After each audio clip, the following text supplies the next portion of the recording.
This is the range country, where the pounding hooves of untamed horses still thunder over mountains, meadows, and canyons. Every herd has its own leader, but there is only one Fury. Fury, king of the wild stallions. And here in the Wild West of today, hard-riding men still battle the open range for a living. Men like Jim Newton, owner of the Broken Wheel Ranch, and Pete, his top hand, who says he cut his teeth on a branding iron. Fury! Fury! Wild as Fury is, that's the one human voice he's learned to love and obey. The voice of the boy who once saved his life, Jim Newton's boy, Joey. Fury!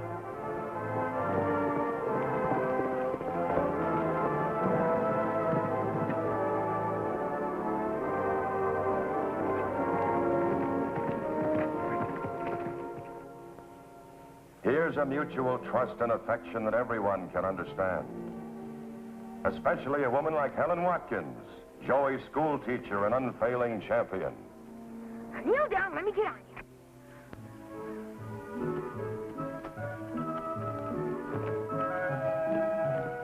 And there they are together, a great wild horse and the only person on earth who can ride him.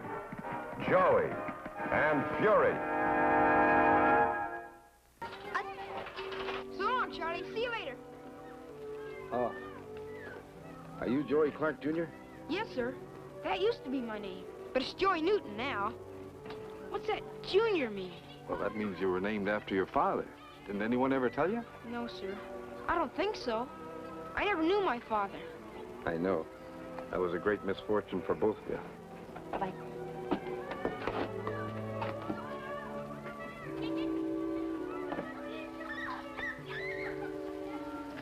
Good afternoon. How do you do? Joey, do you know this gentleman? I was just introducing myself to the boy. I'm Joseph Clark, Sr. Joseph Clark Sr., not Joey's father. Yes, ma'am. But you can't be. Ma always said you was dead. A train wreck or something. I'm afraid the stories of my death were greatly exaggerated. I'm Helen Watkins, Joey's teacher, and a friend of his legal guardian, Jim Newton. Have you seen him? Not as yet. I was just catching the bus out to the ranch when I saw your school heading out, and, well, I just couldn't resist saying hello to the son I haven't seen in so many years. Well, Mr. Clark, suppose we get into my station wagon and we'll go out to the ranch. Well, that'll be nice. The sooner I present myself to Mr. Newton, the better. Come along, son.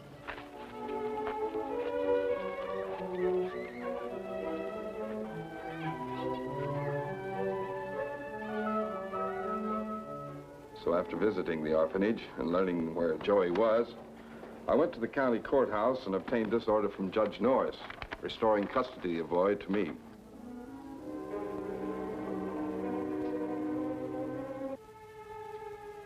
It seems to be pretty final. By way of identification, here's my Army discharge, Joey's birth certificate, and my marriage license. Look them over at your leisure. Thank you, I will. And I want you to know that I appreciate all you've done for the boy. It's a fine thing you did, taking him into your home. We've come to think pretty highly of Joey here. And Joey, I know it's hard for you to understand how I could have stayed away so long. Now that I've seen you, I can't understand it either. I've missed some beautiful years. I bet you don't remember this. No. You remember who Ann was, don't you? My mother. That's right. Your dear mother. A lot you cared what happened to Mom. Or me either. Oh, son. I know that I've got a lot to account for, but that's all water under the bridge, and you and I are going to start out new, all right? But Jim, do I have to go away with him? He never cared about me before. And now, just when I'm happy and everything. Well, Joey, think what it'll mean to have your own father to see you through the years ahead until you're a grown man ready to take your place in the world. I was hoping that would be you. So have I. But the law is very strict about things like that. It demands a long waiting period to see how you and I can get along together. But we were getting along all right, weren't we? Sure we were, Joey. But now you have to remember that this is your real father. And his rights come first. We can't interfere with them. Joey, maybe you'll feel different when you find out how wonderful it is to have a father. I was thinking the same thing, Miss Watkins. if there was just some way to overcome the boy's natural resentment towards me before we leave here. Well, look, why don't you stay here with us at the ranch for a few days until you and Joey get better acquainted? No, I think we, Clarks, have imposed on you enough as it is. What do you think, Miss Watkins? I think it'd be very helpful to him and to you if you did stay, so you can get to know each other better. All right. We'll stay a few days. And Joey, I want you to know that I understand your feelings, and I'd like for you to try to understand mine. Yes, sir. That's the spirit, Joey.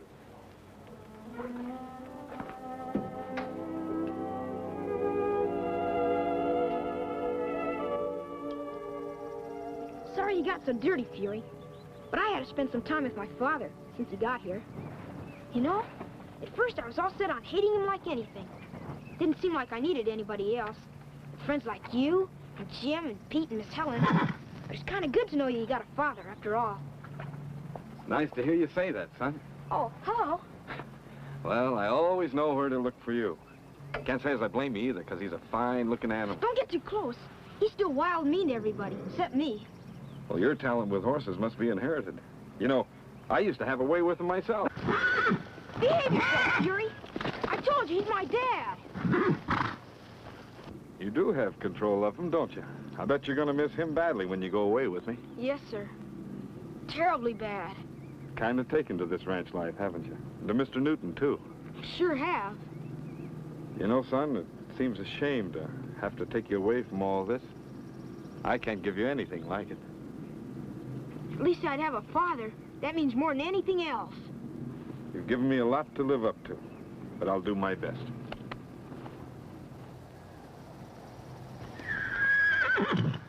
You've got no reason to feel that way about her. He's trying to be a good father to me. I don't know what got into you.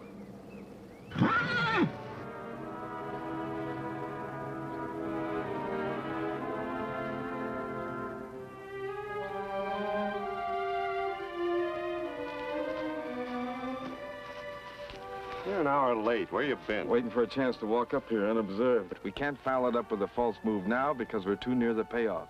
Then you're in solid as the boy's old man. Put her there, pal. Guest of honor, sitting pretty.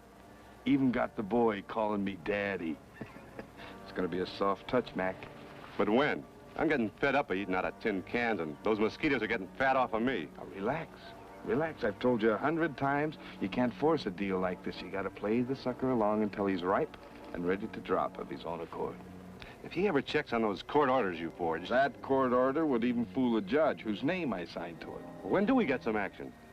Sooner than you think. Look, this came in this morning's mail. That phony real estate letter you told me about.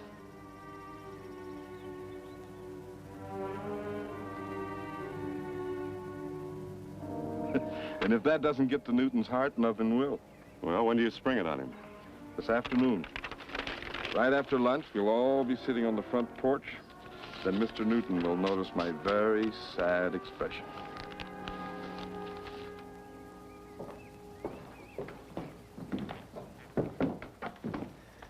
Buck up, Joey. It isn't as if you were never going to see any of us again. Well, the school year will be over before you know it. And then if your father will let you, you can come and spend your whole vacation here next summer. That's very generous. Thank Mr. Newton, Joey. Thanks, Jim. But that's a long time. Maybe Fury will forget me. No, horses have memories like elephants. Now, why don't you ride on over to Charlie and Ted's and say goodbye, huh? I guess I will. Reckon I'll tie into them dishes. You don't seem to be particularly happy about it yourself, Clark. I was until I received this letter in the morning mail. Huh? Bad news? It's from the real estate company that's handling that deal on the cottage I was telling you about. Mm-hmm. They want $1,000 by Monday, or else I'll lose a deposit I put up on it. $1,000, huh? Well, when did you expect to pay it? Well, I was hoping for a 30-day extension. But I guess it's a hall room for Joey and that boarding house of mine until I can find a better place or work up to something better. Well, a boarding house is no place for Joey. Well, I know that, but what else can I do? Well, come on inside. Maybe we can work out something. Guess this is gonna be our last ride for a long time.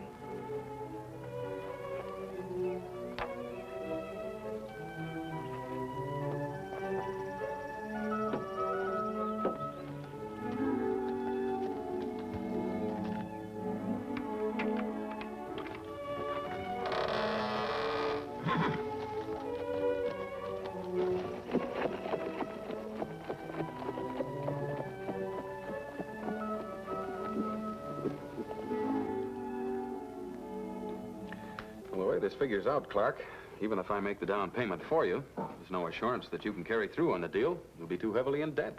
I guess I was over-optimistic. It's been one of the troubles all through my life. You know, I'd do almost anything for Joey's future happiness. But I wouldn't be doing him or you a favor if I helped you to get in over your head. Well, I appreciate your frankness, Mr. Newton. It looks as if I'll be returning with Joy to rather dismal surroundings. Well, there's no need to do that.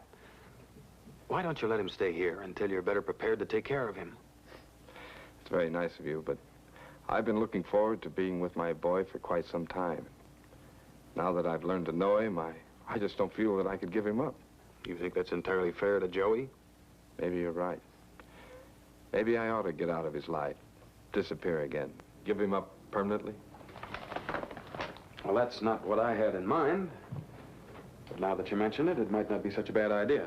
Have you any suggestions that might make such a sacrifice more bearable? I was wondering when we were going to get around to this.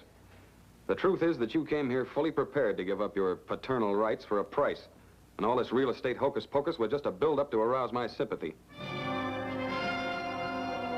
You're a very smart young man, Mr. Newton. I think we understand one another. I'm sure we do. Now, what do you have in mind? Well, I'm not an avaricious man. Say, $10,000. $10,000. Not a high price at all for the sale of your own son. Oh, I wouldn't put it that way. I think Judge Blake might. Judge Blake? Now, wait a minute, Newton. There's no need to call the law in on this. Can't we make some sort of a gentleman's agreement? If $10,000 is too steep? $10,000 is too steep. I don't have that kind of money lying around in cash. Well, can't we make some sort of a compromise? I know how much you think of Joy and what a nice home this would be for my son. I'm willing to make any kind of a reasonable concession. Well, there's no immediate rush. Why don't you let me think it over? Sure. Take all the time you want. I'll be within calling distance.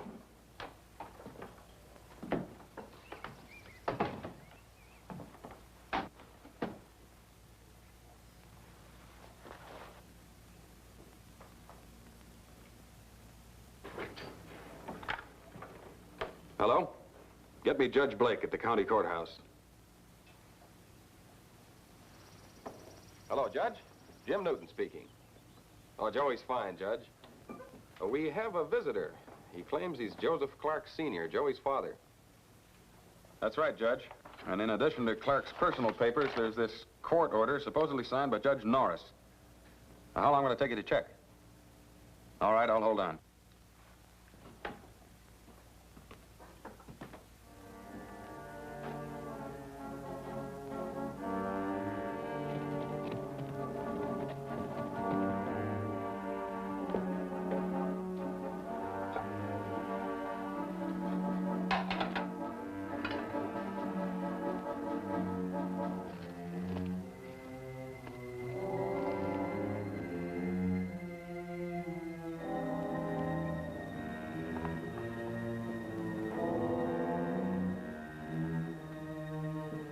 Right. Well, if you'll notify the sheriff, I'll take care of it from this end. Thanks, Judge.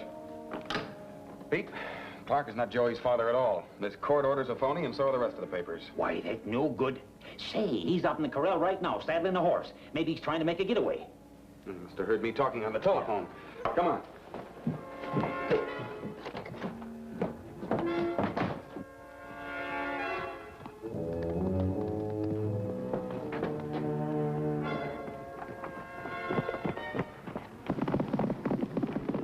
He's got a head start. It'll be a cold trail. Maybe not too cold. That horse he pick's got a brand new shoe on his left forefoot.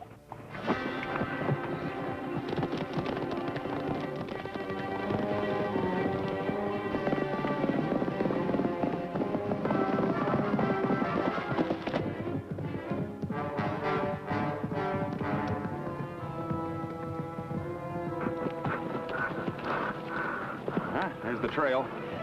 He's heading toward the hills. Come on.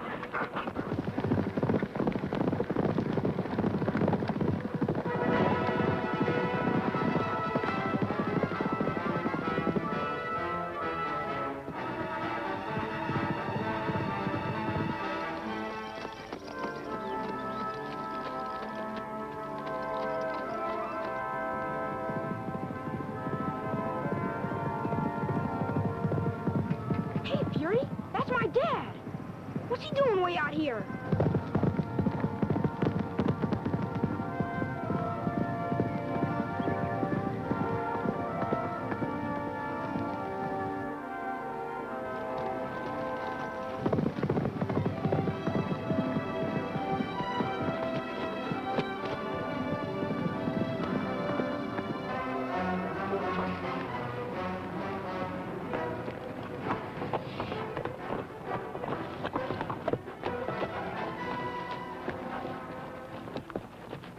We've lost the track. This ground's too hard. Yeah, well, we got to keep trying. Let's spiral out. Okay.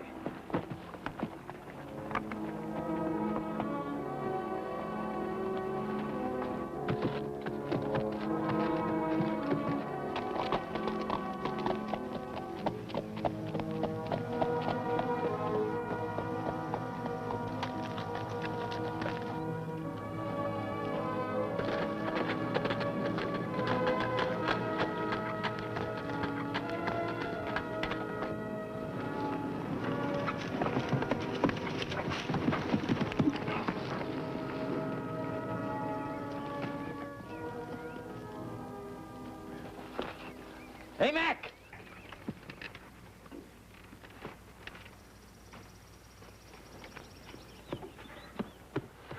Man, am I glad to see you.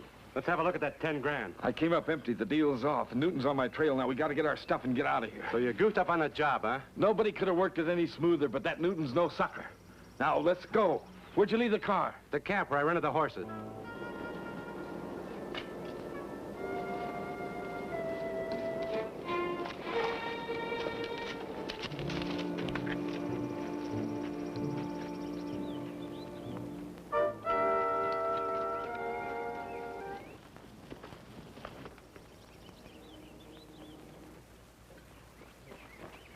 Joey, what are you doing here?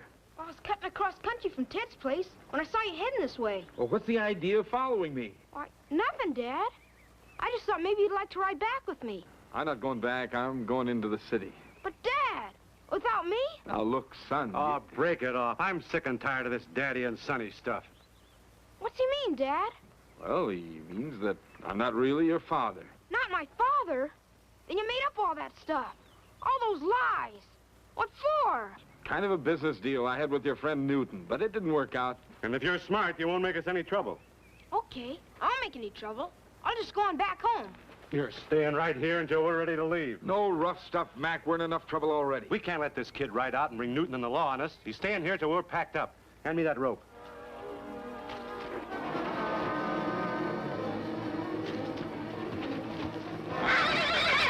Look out, Mac! That horse is a killer!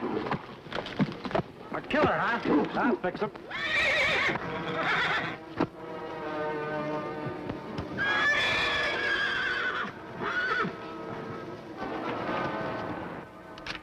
Run, Fury! Never mind about me! Run! He's gonna shoot you! You can't shoot, Fury! That does it. If Newton sees that horse, we're sunk. Let's leave the camp stuff where it is and let's ride. Well, what are we going to do with him? We'll take him along with us as far as the car and leave him there. He won't do any shooting if he's with us.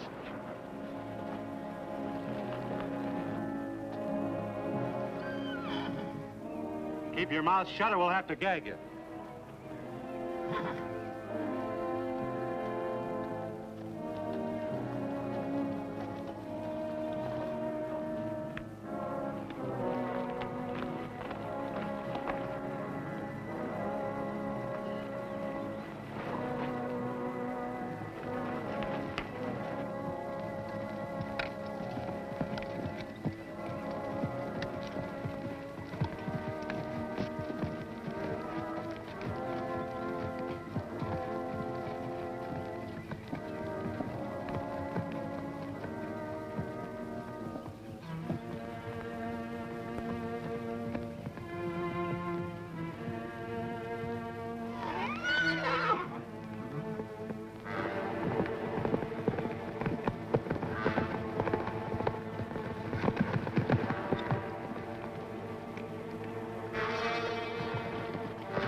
Help, Fury, help!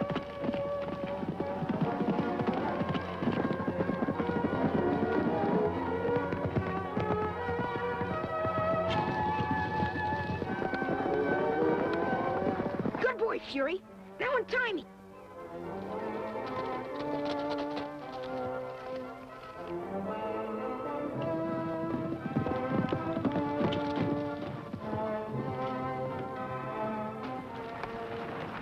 Look out, Fury! Hold it, it's Newton.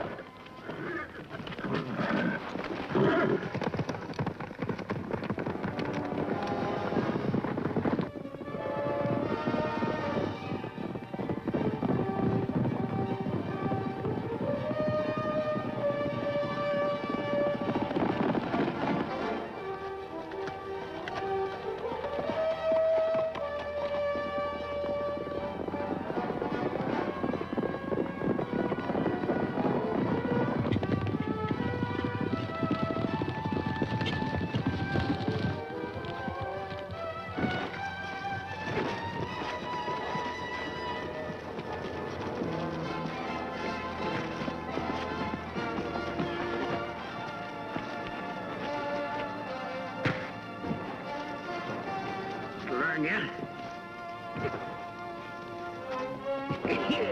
Oh, boy, Pete, give it to him. That'll learn him. What do you think of this, eh?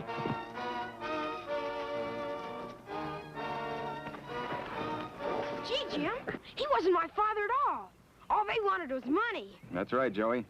Well, the two of them are going where they won't need any money for a long time. Gosh, Pete, you handled him like he was a year-old calf. Yeah, Joey, but I'm getting a mite too old to be bulldogging anything bigger than a T-bone steak.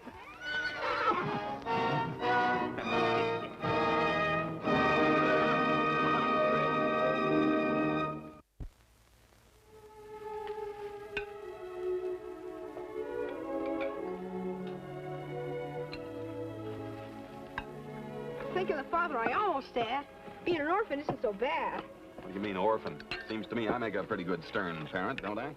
You always have Pete or me to run to if Jim gets too stern. Yeah, and Fury to fuss over you when you're off the three of us. Gosh, that's right. I have got a man-sized family.